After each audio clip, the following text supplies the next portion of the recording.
y'all kept a girl waiting. Let's try this.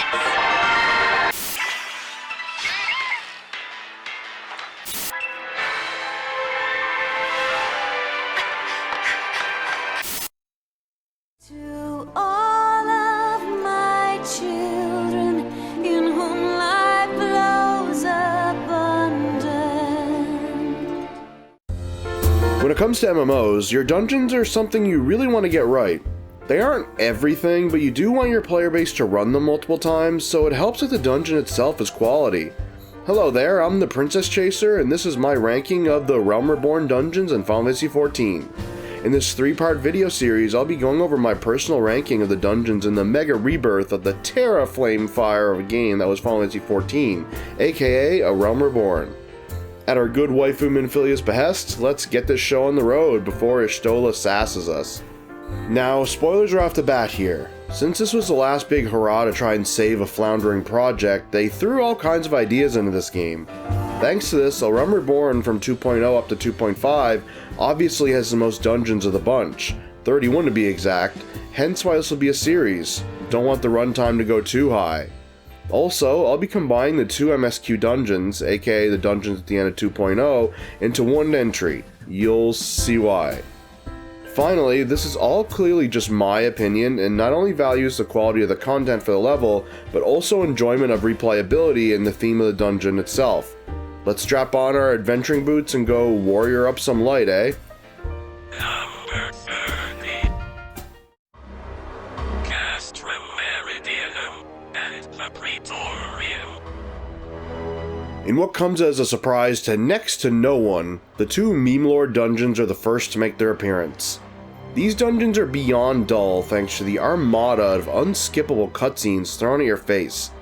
People prattle on and on about how dumb we all are and how they are so right, and they don't even have the common decency to use their voice, making the player read everything. What a way to end what could have potentially been the end of Square Enix's second attempt at an MMO.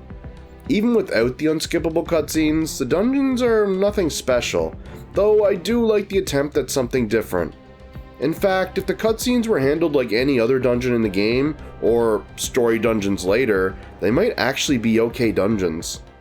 These dungeons have been a thorn in A Realm Reborn's side for many a year now. Beyond the cutscenes, these 2 bastards are also excessively long, making even the Alliance raids potentially blush in the locker room. These are ones you only want to play in the MSQ roulette for the big EXPs, and that's going to be going away when the dungeons get their much needed updates in 6.1, which should be live by the time this video is uploaded. That being said, they're the worst dungeons in ARR, probably the worst dungeons in the entire game, but that is for another time. It truly is such devastation. So devastating I can't even make a joke about them, as they are already one big joke.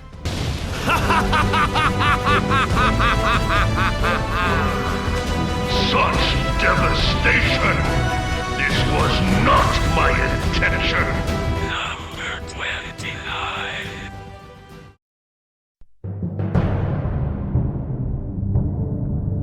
The Orem fail. Another absolute shocker. Who would have guessed that the Castrum and Praetorium would be followed up by the Orem Vale? Everyone. Yep, everyone. Now, this one is rarely a surprise. It's often considered the most hated dungeon in the entire game. I agree with this sentiment wholeheartedly, though maybe for slightly different reasons. This room is the main reason why the dungeon is the most hated. It's a death trap, and I can't even call it a beginner's trap, as even an experienced team can find it all sliding downhill with a single roaming enemy. This is Miyazaki's wet dream of a dungeon, meaning we all hate it. Who even cares that the dungeon is poisonous? Who even cares that the dungeon is ugly? Who even cares that the fruit mechanic is messy with randoms? That first room is all you need for the dungeon to be bad. The rest is just icing on the putrid cake. Don't get me wrong, the stacks that need to be cleared by the fruits are enough to hate the dungeon, but you just have to whisper, "Room of Death," and I'll start to cry and need immediate princess coddling. Number 28.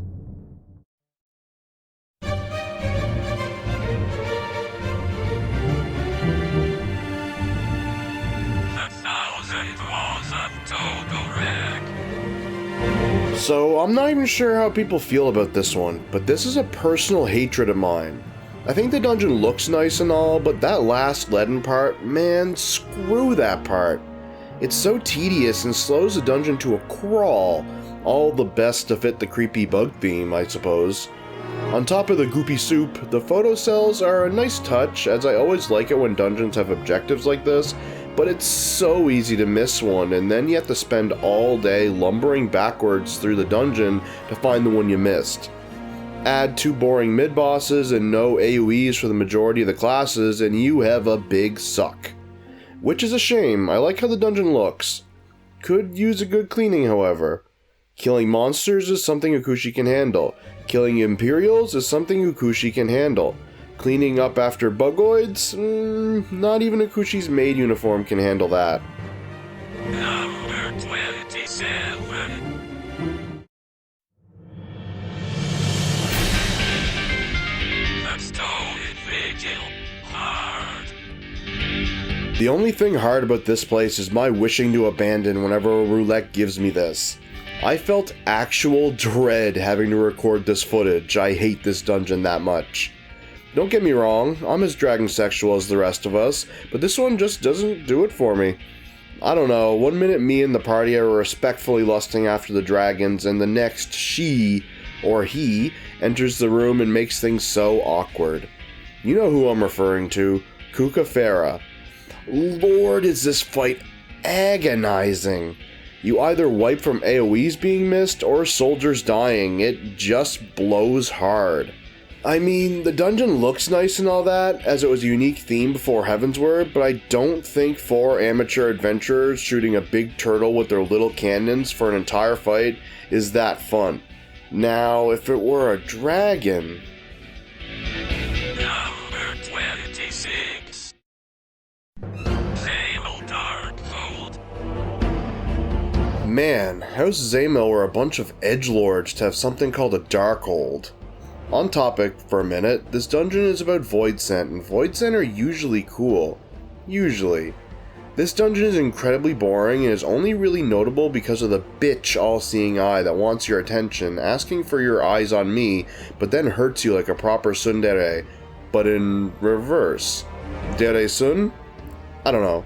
This dungeon is ugly, the bosses are ugly and lame, just like my joke, and there are no demon girls. This is all you need to know. I'm going to go put myself in a Darkhold if I have to think about this dungeon any longer, but that would leave Ukushi without any of her grinding. Can't have that, can I? Number 25. Copperbell Mines. And it's go, boys, go. They'll time your every breath. In every roulette you're in this place, you're 2 days nearer death, but you go. Because the leveling roulette says so. For real, I feel terrible putting one of the Holy Trinity down this low, but it's just so damn boring. It doesn't even have a nice looking place to go along with its homeliness like Sashtasha and the Deepcroft do. Making it mine interesting and fun can be done, just ask Donkey Kong, but this is dull, and Icarus Ire really abuses his cool ass name by being a lamazoid. I truly understand why the Giants are so pissed off. They were enslaved and locked under this crappy place. I might use my Warrior of Light powers to blacklist this place. Ukushi does have her name tossed about the kitchen table in every city-state after all. Number 24. Helatali. You walk up to me in the streets of Ul'dah and try to lure me somewhere. One of the places that would totally work is abandoned and monster-inhabited decommissioned Colosseum. Especially when you tell me that there's a French dragon there. Sadly, this is a place I would bounce from immediately, as I'm not too keen on being portal bounced about the place that's clearly connected. It sucks, I want to like this place, it's such a cool dungeon theme. Sadly, the fact that we don't get to properly explore, despite the places actually connecting in-game, and the bosses being bad, despite a truly electrifying dragon waiting deep inside, keep me from being a return customer. Put a maid uniform in that French dragon, and then we'll talk. Number 23.